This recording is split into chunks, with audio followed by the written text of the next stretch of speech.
नुकसान काय काय झालं. पहिले पोरी जास्त होत्यात.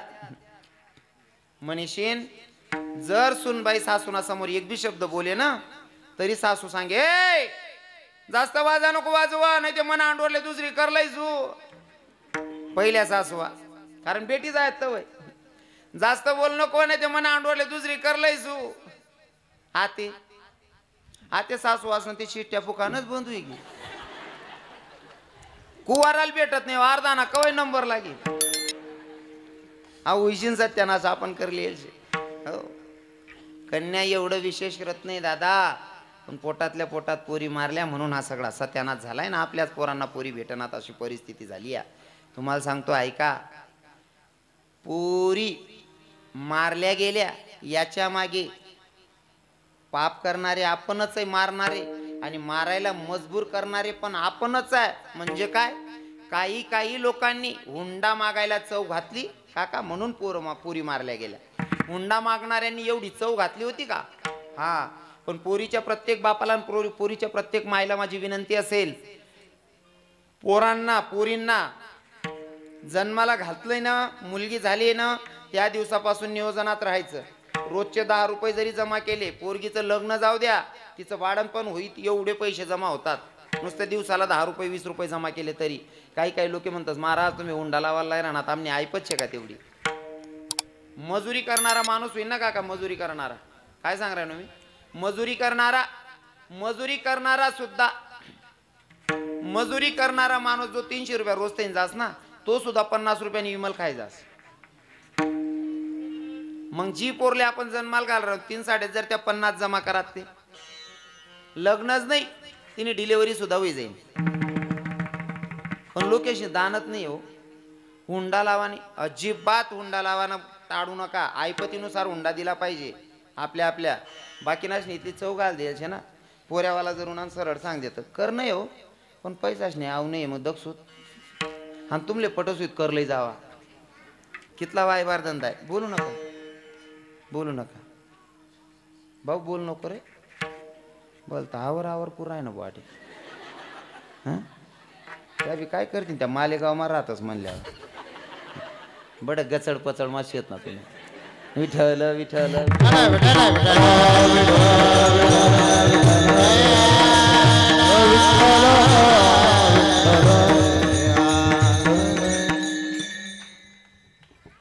जीवनामध्ये जर सक्सेस व्हायचं असेल तर लोक काय म्हणतात पहिले हे डोक्यातून फॅट काढून टाका. ज्यांना नावं ठेवायची ते नावं ठेवतातच म्हणून लोकांच्या नादी लागणेच नाही. सांगायला आवडेल मला. तुम्हाला जर वाटलं माझ्या पोराचं माझ्या पोरीचं माझ्या भावाचं किंवा लहान बहिणीचं लग्न करायचंय आमच्या गावात जर 7 पदार्थ बनवत असतील पंक्तीमध्ये तर मी 9 बनवेल. लोक 9 पदार्थ बनवत असतील तर मी 10-12 बनवून टाकेल. पूर्ण गाव खुश झालं पाहिजे नातेवाईक खुश झाले पाहिजे आणि सगळे भावकीतले लोक खुश झाले पाहिजे. याच्यासाठी तुम्ही भारी भारी आयटम बनवा. लोक 7 बनवतात तुम्ही 9 बनवा. लोक 9 बनवत असतील तुम्ही 10 बनवा. लोक 10 बनाडतच होते तुम्ही 12 बनवा. फक्त हात धुवान ठिकाणी उभा राहायच्यात. लोके खायच नाही उठताना हात धुताना तटे ज्यासले किडा पाडणार त्या एक सांगतं बट बरोबर होतं रे पण आपण कमान राहताना मजा येई जाते. काढली का कमी म्हणून या कमी काढणाऱ्यांच्या नादी लागू नका. यांच्या नादी लागण्यात किंवा यांच्या मनासारखं जर वागायला गेलो तर आपण स्वतःसाठी जगलोच नाही. ज्या लोकांना तुमच्यामध्ये कमी काढायची ते काढणारच आहे. या लोकांच्या नादी लागणे म्हणजे वाया वेळ घालवू नये. हो सक्सेस व्हायचं असेल तर माझं ठरलेलं उदाहरण आहे. रवी बाबा नेहमी ऐकत असतात. माझं ठरलेलं उदाहरण आहे भुकणाऱ्या कुत्र्यांच्या नादी लागणे नाही. जर एखादा पोरगा काही करायला निघस तरुण भावांना आपल्या कीर्तनातून संदेश. एखादा पोरग जर काही करायला निघालं हो बापाच्या वयाचे असतात काही काही तरी टिंगल करत बसतात. एखादा पोरग असं गलीतून जात असेल 2 शहाणली माणसं बसलेले असतात तो एक दुसरा लिचारस करतात त्या भाऊसाहेब ना पोऱ्या येड आणगत काय विकरच भाऊ. मग आको तात्या पण जड तर असत्यानापेक्षा जाऊ दे रे येड झालं ते. आणि जवळ तो पोरगा सक्सेस होय ना का या किडा पाडणारच त्यानं दारमा जातच. बावड्यो पेडा बिडा काय काढ ना गो कायले तवय किडा पाड राय ना हा ते पेडा मांग राय ना. किती चुकीचं किती वायबळपणा आहे. म्हणून सांगतो नावं ठेवणाऱ्यांच्या नादी लागायचं नाही जर सक्सेस व्हायचं असेल तर. अरे एखादी मुलगी माहेरहून सासरी जाते ना त्या सासरी जाणाऱ्या पोरीला विचार तिला माहेर सोडायचं काय दुःख होतं तेच दुःख मला होतंय. पण ऐक ना देवा एखादी मुलगी माहेरहून सासरी जाते, त्या सासरी जाणाऱ्या पोरीला विचार माहेर सोडायचं दुःख काय असतंय. आणि माझं तर हो, आमचं माहेरच पंढरपुरा, आणि तुला सोडायचं दुःख, एखाद्या मुलगीला माहेर सोडायचं जेवढं दुःख असतं का, तेवढं दुःख मला आहे तुकोबराज म्हणतात. मग आता मला तुम्हाला प्रश्न विचारायचा, भूतलावर एवढी नाते आहेत, बोलू नका ना, भूतलावर एवढी नाते आहेत, पर तुकोबराय कन्या निवडतात. कन्या, कन्या सासुऱ्याशीच आहे मागे परतून पाहे. कन्याच का निवडतात? अगोदर मुलगा सांगायला पाहिजे होता, मामबहीण पुई बहीण सांगायला पाहिजे होती, बरोबर आहे का नाही? दुसरं कोणतं नातं सांगा नाही, कन्याच सांगतायत. कन्या का सांगतायत? काहीतरी विशेष कारण असलं पाहिजे. मग कन्या निवडतात, त्याचं विशेष कारण काय ते पटवेल. पर भजन करा विठ्ठल.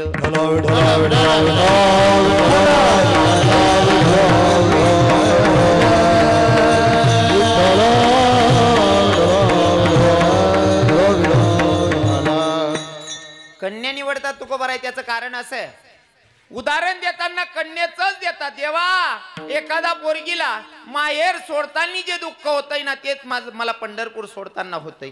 मग मुलगीच का निवडली, कन्याच का निवडली? कन्या का निवडली? कारण माहेर मध्ये पोरीचं जास्तीत जास्त प्रेम असतं, आणि विशेष करून पोरीचं विशेष प्रेम बापावर असतं. काय मत आहे ताई तुमचं? विशेष प्रेम बापावर असतं. त्याच्यासाठी मला सांगायला आवडेल, काही किरकोळ कारणावरनं नवरा बायकोची भांडण होऊ द्या, तुकोबाराय ज्या अर्थी कन्या निवडतात, कन्याचं उदाहरण देतात, म्हणून कन्या काहीतरी विशेष असलं पाहिजे, त्याच्यासाठी तुम्हाला उदाहरण म्हणून सांगेल. किरकोळ कारणावरनं नवरा बायकोचे भांडण होऊ द्या. नवरा बायकोचे भांडण झाल्याच्या नंतर बाई विचार करते, बाई ग, मी जर का आता माझ्या नवऱ्याला जेवायला सांगितलं, माझ्या 33 पिढीचा उद्धार होईल, त्याच्यापेक्षा ना असं करते, पोराला सांगते, भाऊ जाय रे तुझ्या बापाला जेवायला सांग. मुलगा जातो बापाला सांगतो, पप्पा जेवण करा ना. तो बाप म्हणतो, बाई मला नाही जेवायचं. मुलगा लगेच माघारी फिरतो, मनातल्या मनात म्हणतो, खाशीत काय भाऊ, मन बापनं काय जाहीर आहे. आता तेच काम पोरीला सांगा, दीदी तुझ्या बापानं सकाळपासून जेवण नाही काय केलं, जाण त्या बापाला जेवायला सांग ना. मुलगी बापाच्या जवळ जाते, इतकं गोड बोलते, इतकं गोड बोलते. माझे माऊली ज्ञानोबाराय सांगतात, सात आणि मवाड मी तुले परी रसाड, शब्द जैसे कल्लोड अमृताचे, इतकं गोड बोलते. बापाच्या जवळ जाते, बापाला सांगते, पप्पा चला बरं जेवण करा. तो बाप म्हणतो, नाही बेटा मला नाही जेवायचं. का नाही जेवायचं? तुमची तब्येत बरी नाही का पप्पा? तुमचं डोकं दुखतंय का? बाम लावून देऊ का पप्पा? नाही रे बेटा. मग उठा लवकर जेवण करा. बाप म्हणतो, बाई मला नाही जेवायचं, तू कर ना जेवण. मुलगी म्हणते, पप्पा जोपर्यंत तुम्ही जेवत नाही तोवर मीही जेवणार नाही. एवढ्या हक्कानं फक्त मुलगी सांगते, मुलगा नाही. म्हणून तर तुकोबाराय कन्या सांगतात नाही का. अजून किती विशेष रत्न आहे कन्या, ऐका. काय भाव आहेत कन्याचे, ऐका ना. तुमच्या पोरगीचं लग्न झालेलं आहे, 100, 150, 200 किलोमीटर अंतरावर मुलगी येईल का? बोलू नको रे, नीट बटरा अवधरी बटराय हाती पाहिना चालत तर तर घ्या तू. हो खिचडी काय नीट बट.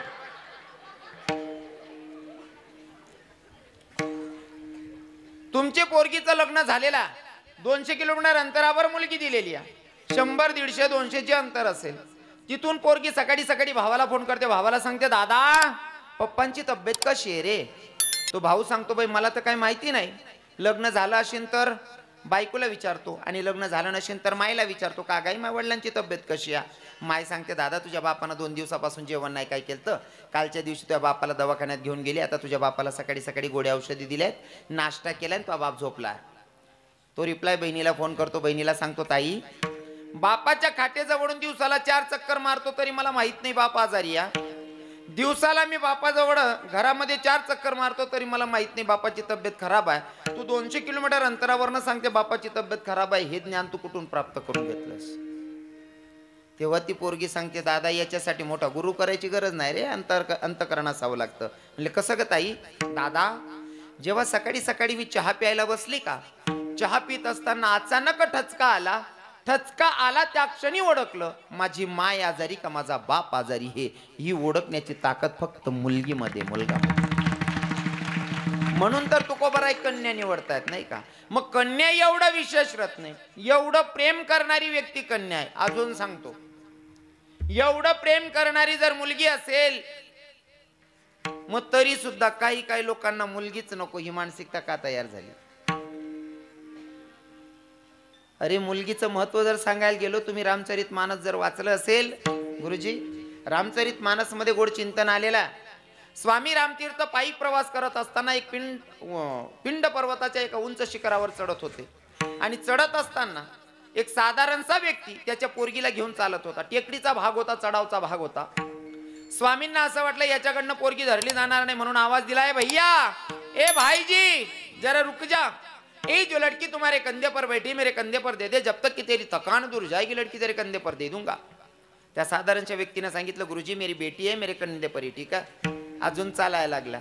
स्वामी म्हणजे काय हो, संन्यासी साधू राहवलं गेलं नाही. पुन्हा आवाज दिलाय, भैया ए भाईजी रुक जा, ए जो लड़की तेरे कंधे पर बैठी मेरे कंधे पर दे दे, जब तक कि तेरी थकान दूर हो जाएगी लड़की तेरे कंधे पर दे दूंगा. त्या साधारणच्या व्यक्तीने गोड उत्तर दिलं, बोले गुरुजी महात्मा जी हिंदुस्तान में किसी बाप को अपनी बेटी का बोझा नहीं हुआ, आप क्या जानोगी बेटी क्या होती, आप तो सन्यासी हो. तुम्ही संन्यासी आहात, तुम्हाला काही करणार आहे मुलगी. अहो मुलगी करण्यासाठी पोटी मुलगी असावी लागते, पाठी बहीण असावी लागते, त्यालाच कन्या करते, नाही तर एवढं सोपं नाही. मग कन्या जरी एवढं विशेष रत्न आहे, मला सांगा, कन्या जरी एवढं विशेष रत्न आहे तरी लोकांना मुलगीच का नको. काही काही मायांनी पोटातल्या पोटात पोरी मारल्या ना. हा आतापर्यंत जे झालं ते जाऊ द्या, याच्या पुढे स्त्री भ्रूण हत्या करू नका. जे न कळत झालेलं पाप आहे ते सुटून जाईल. पण आता माझं कीर्तन ऐकल्यावर ज्यांनी बाल हत्या केली, लई मोठं पाप आहे बरं. ज्या बाईनं बाल हत्या केली, स्त्री भ्रूण हत्या केली, पोटातल्या पोटात गर्भपात केला, अशा बाईच्या हातचं पाणी पिणं सुद्धा पाप लागतंय, शास्त्र असं म्हणतं. म्हणून पोटातल्या पोटात पोरी मारू नका. आणि पोटातल्या पोटात पोरी मारून नुकसान कोणाचं झालं हो दादा? आपलं झालंय ना. नुकसान कोणाचं आहे? आपणच पोटातल्या कुलीतलं समजायला 2.5-3 वर्ष नेती म्हणे आपलं. किती गोड दिकी राहिली ती. पोटातल्या पोटात पोरी मारल्या, नुकसान आपलंच झालं. नुकसान काय झालं माहितीये का? आता आपल्याच पोरांना मुली भेटत नाहीये. हा उलट जायचे, पहिले 100 पोरी आणि 70 पोरे होतात, एक म्हातारा 2-2 लग्न करी. अजून विषयात काय म्हातारा 2-2 बायकासवाला. पोरी जास्त होत्यात, एक म्हातारा 2-2 लग्न करली. हो आणि तो नियम बी असा होता, पूर्ण लगीन करा टाइमले मायबाप रडेत, मन पोरले सासू सासरा चांगला भेटायला पाहिजे, वागील येणारा. आते सासू सासरा चिंता करतात, सुनबाई चांगली भेटायला पाहिजे, आमले 2 घास खावाड आले. पहिला म्हातारा 2-2 बायका करेत, आता 35-35 ना वय घ्या, एक बेटी राहिली नाही. गणज उलट होई जायचे. हो पोरी जास्त होत्या ना, 70 मुलं 100 पोरी होत्या, तर दकी जाय डबल लग्न करली. आते पोरी 70 नि पोरे 100 वय घ्या. 70 पोरेले बायका बेटी, 30 पोरेनी काय करा ना, 30 नि सरळ लंगोट शिलावून गडवर निघ जावा. पर्याय नाही ना. ते हा वैशीन सत्यानाश आपण करलेले. पोटमा पोरी माट टाक्यात म्हणल्यावर बरोबर आहे की नाही? अजून सांगतो तुम्हाला, हो इथं 30-40 वर्षाच्या पोरांना कीर्तन ऐकायची लाज वाटते. पोरं टाळ घेऊन उभेत 12-12, 14-14 वर्षाची. हो ही आपली संस्कृती आहे, वारकरी संप्रदायाची ताकद आहे. 13-14 वर्षाचं पोरग टाळ वाजतंय. हां तरी बी अजून बाकी नालाय कसली हिंदू धर्म कळणार नाही.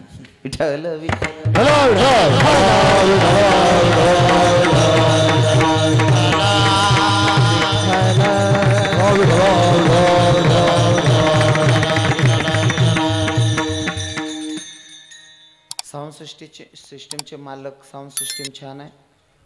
वारकरी प्रबोधन चॅनल, दोघंही चॅनलचे मालक आहेत. भागाभागातून परिसरातून आलेले सगळे श्रोतेगण. खरं तर माऊली बाबा आले होते, कुठे गेले? येत आहे का? कशासाठी गेले? आपले भूषे साहेब येत आहे का? नक्की? बर. विठ्ठल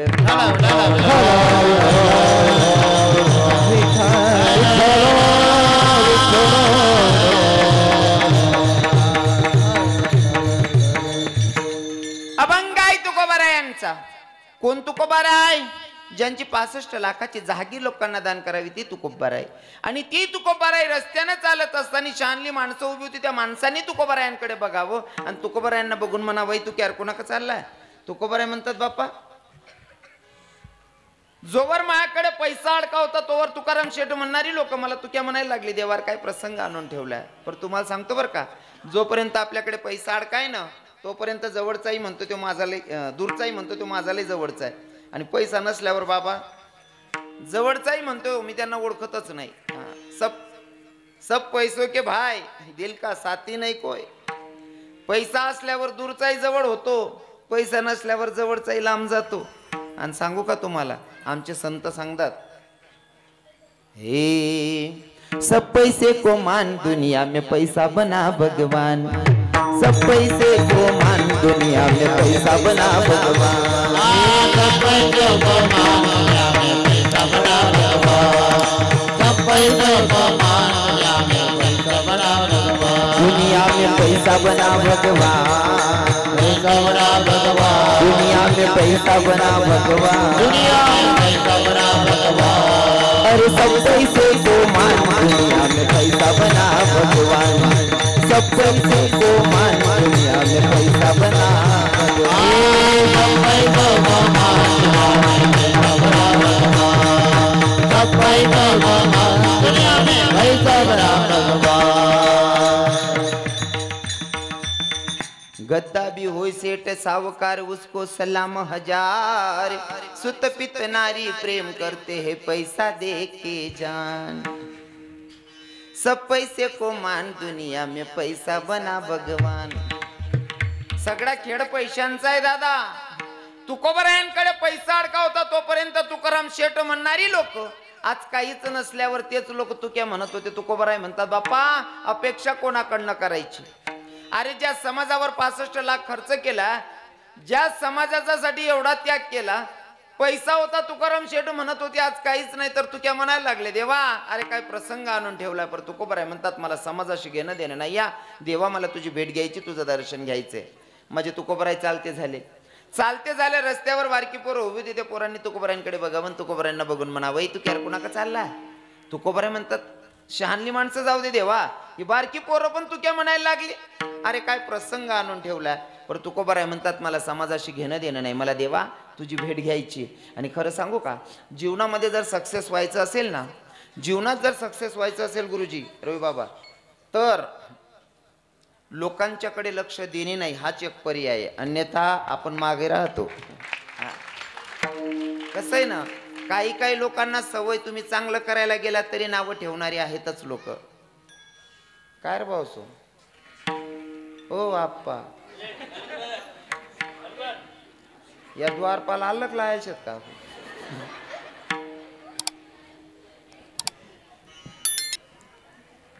याचले आवरणार कोणीच नाही शकत. उभा पीकवर ताप आली राहणार त्या. हो भाऊ बाकीना सैन करलेत रे, आज नावजी नीचे रे. बोलू नका, कीर्तनाची मर्यादा ठेवा. हसण्याचा विषय असला की मग हसणं बरोबर आहे, पण कारण नसताना असं विक्षेप येऊ देऊ नका. ज्याची त्याची लेकरं सांभाळा. हा पहिले अशी मन होती पाणी पडे ना पाणी पडना धुमाया ज्यान त्यान बायका समाया. आता मन कीर्तन मा पाणी उन्हा धुमाया ज्यान त्यान पोरे समाया. हा ऐका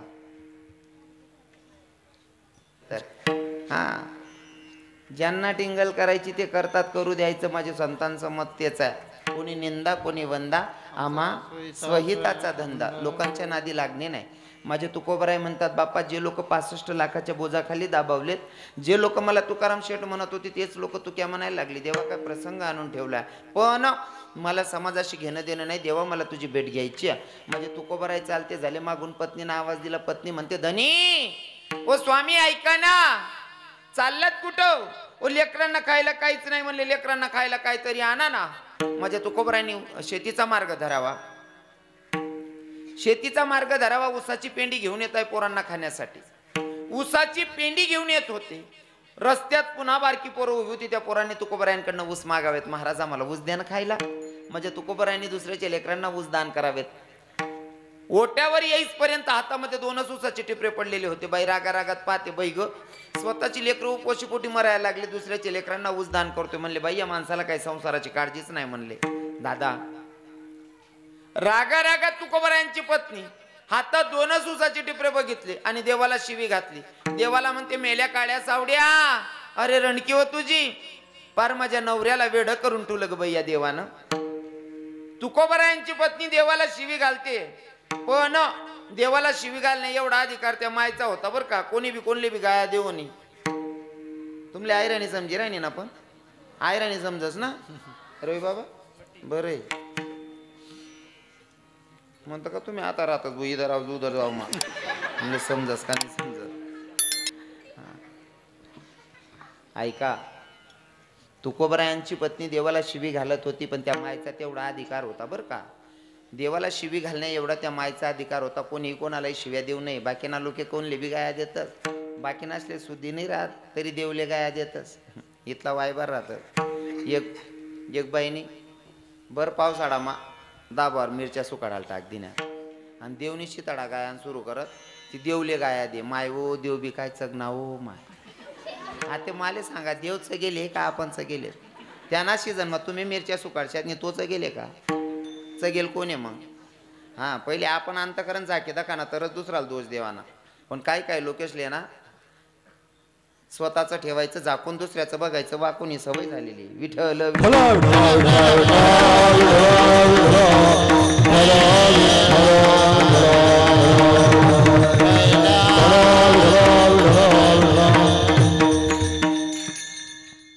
पत्नी रागावत्या. जे लोक तुकाराम शेठ म्हणत होते ते सुद्धा तुक्या म्हणायला लागले. घरात पत्नी रागावते, काय करावं? तुकोबरायांचं देवाशी एवढं जवळचं नातं होतं, त्या देवाला स्वतःची पत्नी शिवी घालते. काय मानसिकता असेल हो बाबा, काय मानसिकता असेल? स्वतःची पत्नी देवाला शिवी घालते आणि देवाशी नातं बोलू नका. देवाशी नातं काय होतं तुकोबरायांचं? एका अभंगामध्ये गोड चिंतन मांडतात तुकोबराय. कृष्ण माझी माता, कृष्ण माझा पिता, बहीण बंधू चुलता कृष्ण माझा. इतकी सगळी नाती देवाशी असताना त्या देवाला स्वतःची पत्नी शिवी घालते. काय वातावरण असेल तुकोबरायाच्या मनाचं? काय वातावरण असेल? मी तुम्हाला विचारतो. इथं पुरुष मंडळी बरेच मागे बसलेत, महिला माताच पुढे येतात. मला क्वेश्चन करायला गेलो तरी इथं बसलेले सगळे बापासारखे आहेत, त्यांना काय प्रश्न करणार आहे? पण तरी आता नाविलाज आहे, विचारावं तर लागणार आहे. आपल्या घरी कोणीतरी आपला आवडता व्यक्ती यावा, मित्र यावा, सखा यावा आणि तुम्ही पत्नीला सांगावं 2 कप चाटू. बायको सांगत असे ना आपलं जमणार नाही, तुम्ही काय करसान? हा संबंध नाही का म्हणून विचारायला. देवाचं एवढं जिव्हाड्याचं नातं होतं तुकोबरायांशी किंवा तुकोबरायांचं देवाशी.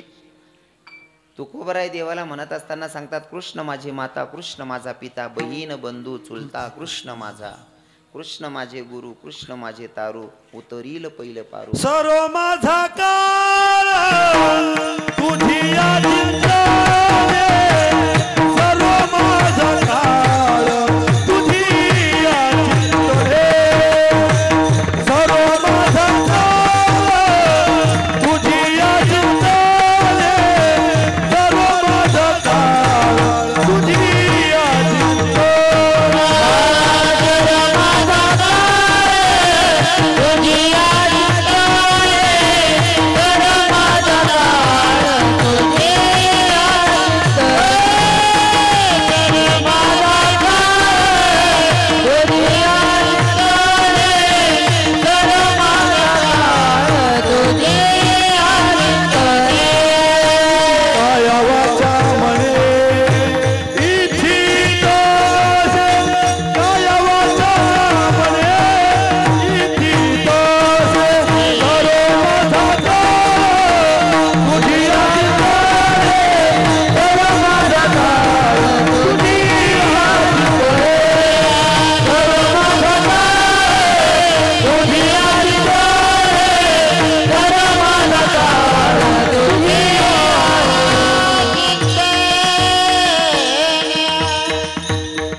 सर्वस्व भगवंताला मानणारे तुकोबराय सर्वस्व देवाला मानत होते आणि त्या देवाला स्वतःची पत्नी शिवी घालते.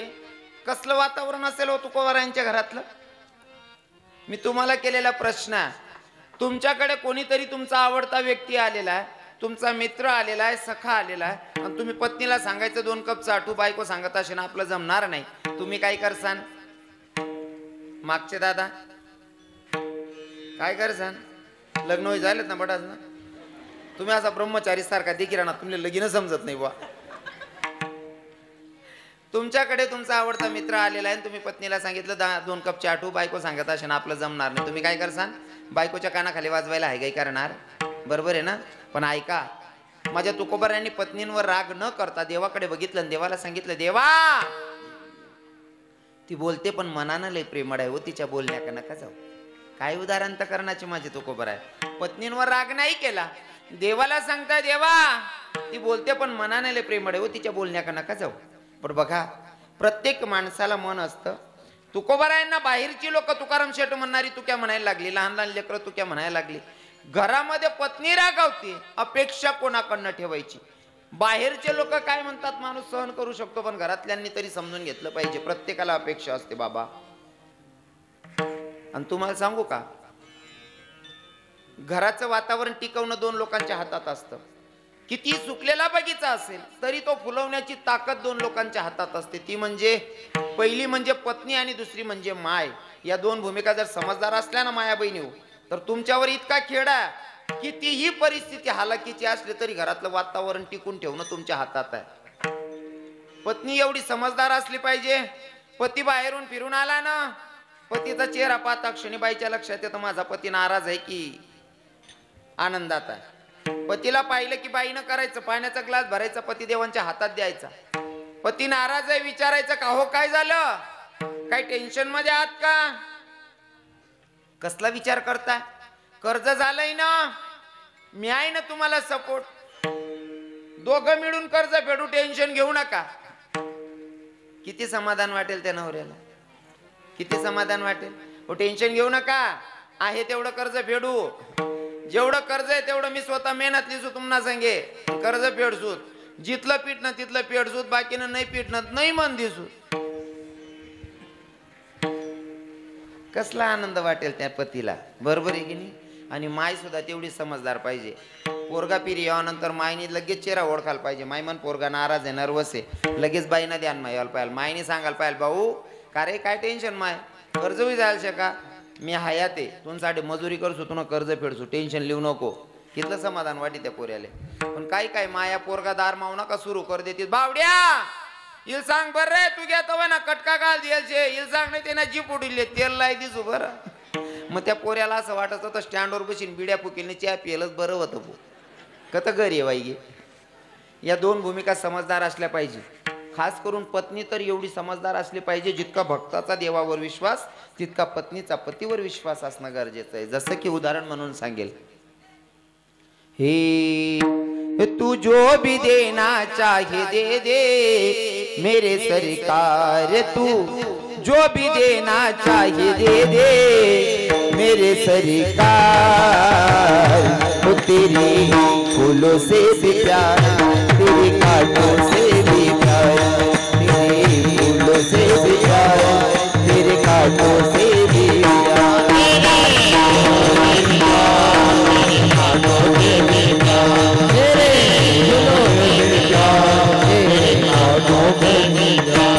तेरी मर्जी में भी जाता कोई छोटा बड़ा राज दुनिया चाहिए तुझसे रूठे पर तो ना होना नाराज हमें बंधन है बार बार हमें कर ले तू स्वीकार तू जो भी देना चाहिए दे दे मेरे सरकार वो तेरी फूलों से भी प्यार मेरे कांटों से भी प्यार तेरे फूलों से भी प्यार तेरे कांटों से भी प्यार तेरे फूलों से भी प्यार तेरे कांटों से भी प्यार तेरे फूलों से भी प्यार तेरे कांटों से भी प्यार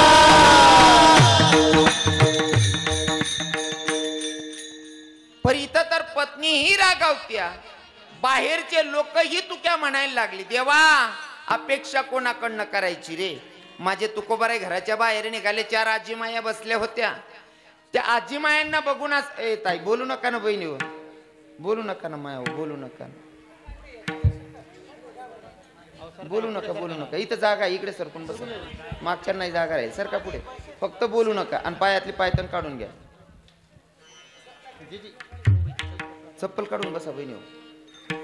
सरकून घ्या इकडे, सरका सरका पुढे, फक्त बोलू नका. जो बडबड करी भो त्याला त्यान बाजूवालानी शपथ रे भो. बाजूवाला चिंता राही म्हण नको माय, बोल नको माय, मी उपडी जासो चालू कीर्तन मजट काही जाते नो काकू बोल नको, कोणीच बोलू नका. गलीमध्ये 4 आजी माया बसल्या होत्या. त्यांना असं वाटलं या माझ्या माईसारख्या आहेत, या तरी मला प्रेमानं 2 शब्द बोलतील. या आशेनं तुकोबाराय त्या आजी मायांकडे बघत होते. पर त्या आजी मायांच्या मुखातून वाक्य निघालं, बाई ग मेल्यानं पूर्ण संसाराची राख रांगोळीच केली म्हणले बाई. दुखावलेलं अंतकरण पुन्हा ठेच लागली. तुकोबाराय म्हणतात अपेक्षा कोणाकडनं करायची. म्हणजे तुकोबाराय म्हणतात बस आता समाजाकडनं घरच्यांकडनं अपेक्षा ठेवायची नाही, आता फक्त देवा तुझं दर्शन घ्यायचं आणि तुझी भेट घ्यायची. म्हणजे तुकोबाराय चालते झाले. चालत असताना अंतकरणामध्ये एकच भाव होता, तो म्हणजे देवाला भेटण्याची ओढ. कशी ती ऐका. हे बारे पांडुरंगा केव्हा भेट देती, बारे विठ्ठला तू केव्हा भेट देती, बारे पांडुरंगा केव्हा भेट देती, बारे विठ्ठला तू केव्हा भेट देती, पांडुरंगा केव्हा भेट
देती,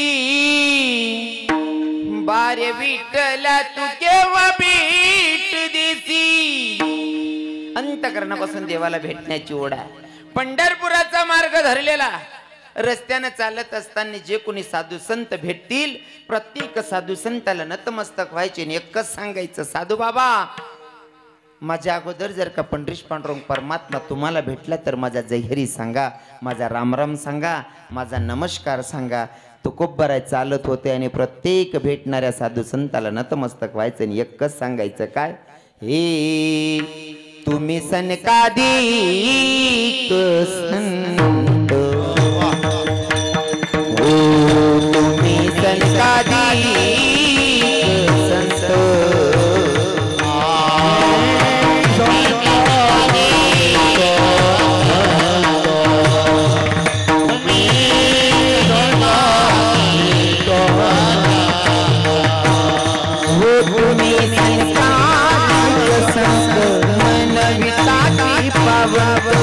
तुम्ही संसाधिक संत मनविता की पावन, मनविता की पावन,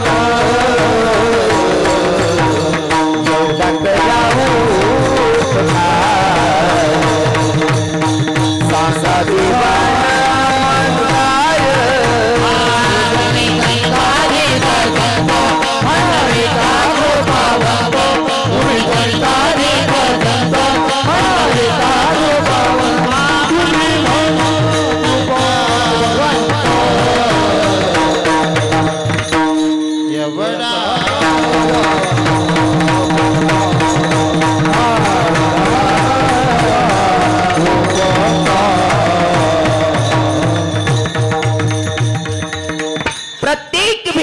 साधू संताला नतमस्तक व्हायचं आणि एकच सांगायचं, साधू बाबा माझ्या अगोदर जर का जगाचा मालक तुम्हाला भेटला तर माझा जयगिरी सांगा, माझा रामराम सांगा, हो माझा नमस्कार सांगा. चालतायत माझे तुकोबर आहे. चालतायत पंढरपुरात प्रवेश केला, मंदिराच्या गाभाऱ्यात प्रवेश केला आणि भगवंताचं दर्शन घेतलं. देवाच्या दर्शनाचा आनंद संतांना कळाला, गोपिकांना कळाला आणि महिन्याच्या वारीत चालणाऱ्या वारकऱ्याला कळाला. सहजच नातेवाईकांकडे गेलोय आणि गावात मंदिर आहे मोठं आणि नातेवाईकांनी सांगावं, ताई दादा आमच्या गावात मंदिर आहे, स्वयंपाक होईसपर्यंत दर्शन करून या. तर त्या दर्शन करणाऱ्याला मंदिरातला देव दिसत नाही. मंदिरात गेल्याच्या नंतर पण त्या डोळ्यांपुढे तेच रात बसून देऊ घेऊन का.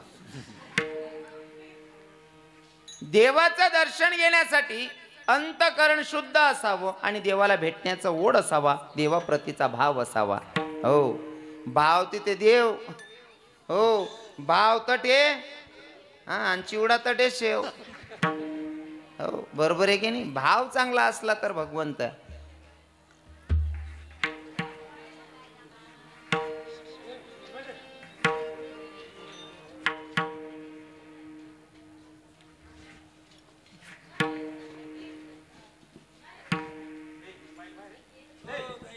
बसा ना खाली, बसून घे खाली. पण ते ताई जर कोणले बोलावं आलेले सांग द्या ना, कोणा नाव विचारा.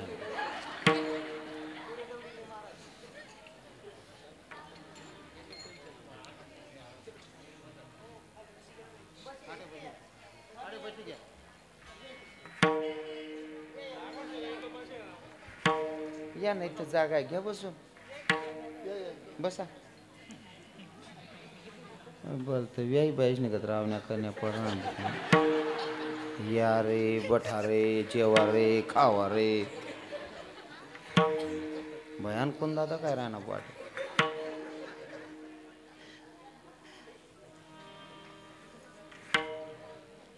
ऐका,